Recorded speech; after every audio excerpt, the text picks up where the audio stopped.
నియోజకవర్గాలు మహబూబ్ నగర్ అంటే ఇంత సువిశాలమైన ప్రాంతము, అటవీ ప్రాంతము, పేద ప్రాంతము, కరువులు, వలసలు వీటన్నిటికీ కూడా సమిష్టిగా సమాధానం ఇవ్వాలని చెప్పి మా 14 మంది శాసనసభ్యులం.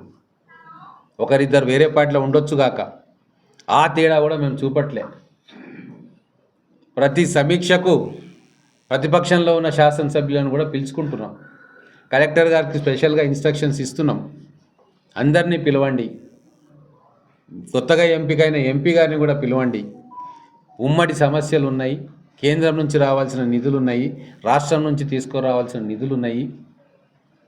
అందరం సమిష్టిగా ఒక కొత్త అధ్యాయానికి శ్రీకారం చుడదామన్న ఆలోచనే అందరూ యువ శాసనసభ్యులు ఉన్నారు. మ్యాక్సిమం చదువుకున్న వాళ్ళం ఒక పాజిటివ్ దృక్పథంతో ముందుకు పోతూ ఉన్నాం. అందులో భాగంగానే ఈరోజు ముఖ్యమంత్రి గారు రేపు వస్తున్నారు. 5 జిల్లా అధ్యక్షులు, అలాగే శాసనసభ్యులు, సీనియర్ నాయకులు అందరం కూడా చర్చ చేసుకొని ముఖ్యమంత్రి గారి దృష్టికి ఏం తీసుకురావాలని ఒక నిర్ణయానికి వచ్చినాం. ఒకటి, మంత్రులతోటి శాసనసభ్యుల చర్చలు, శాసనసభ్యులు మంత్రులు కలిసి అధికారులతో చర్చలు, శాసనసభ్యులు మిగతా సీనియర్ నాయకులు కలిసి కార్యకర్తలతో సమాలోచనలు, ఇవన్నీ చేసి రేపు ముఖ్యమంత్రి గారికి ప్రజెంట్ చేయబోతూ ఉన్నాము. పాలమూరు సమస్యలు ఏంటివి, ఆ సమస్యలు అడ్డంకులు ఏంటివి, వాటిని ఎట్లా అధిగమించాలి, కావాల్సిన బడ్జెటరీ సపోర్ట్ ఏంది, ఇవన్నీ కూడా అధికారుల ద్వారా పీపీటీ చేసి రేపు ముఖ్యమంత్రి గారికి విన్నవించుకోబోతాం.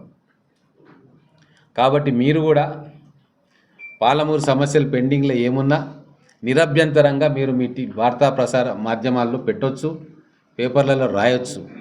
మీ ద్వారానే మాకు తెలుస్తాయి కొన్ని సమస్యలు ఉన్నాయి అని చెప్పి. వాటిని ఖచ్చితంగా అధికారుల దృష్టికి, మంత్రుల దృష్టికి, ముఖ్యమంత్రి గారి దృష్టికి ఈ సమావేశంలో కాకుండా మేము కలిసినప్పుడైనా ఏ ప్రాంత సమస్యలు ఉంటే ఆ ప్రాంత శాసనసభ్యులు ఖచ్చితంగా వాటిని ముఖ్యమంత్రి గారి దృష్టికి తీసుకుపోతారు. గతంలో తీసుకుపోయినాం, భవిష్యత్తులో తీసుకుపోతాం. మీరు కూడా మా టీంలో భాగమని మీరు అనుకోండి.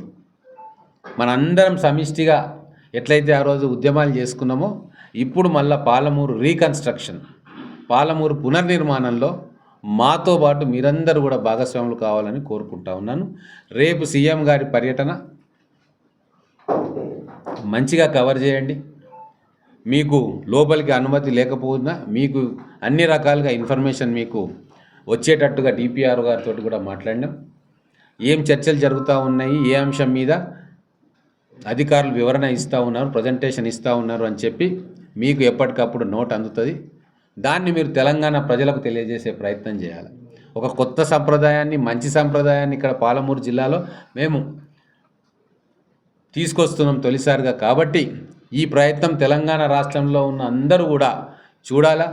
గత ప్రభుత్వానికి ఈ ప్రభుత్వానికి ఎంత తేడా ఉంది, ఎంత అరాచక అప్రజాస్వామికంగా ఆ ప్రభుత్వాలు ఉండే, ఎంత ప్రజాస్వామ్యబద్ధంగా అన్ని వర్గాల ప్రజలు అందరు స్టేక్ హోల్డర్స్ను కూడా ఇన్వాల్వ్ చేసి అభివృద్ధికి ఏమేం చేయాలి అని చెప్పి ఒక సమిష్టి కృషిని చేస్తున్న ఈ ప్రభుత్వ పనితీరును కూడా మీరు తెలంగాణ ప్రజలకు వివరించే ప్రయత్నం చేయాలని చెప్పి మా ప్రభుత్వం తరఫున, మా పార్టీ తరఫున మీ అందరికీ కూడా సవినయంగా మనవి చేస్తా ఉన్నాం.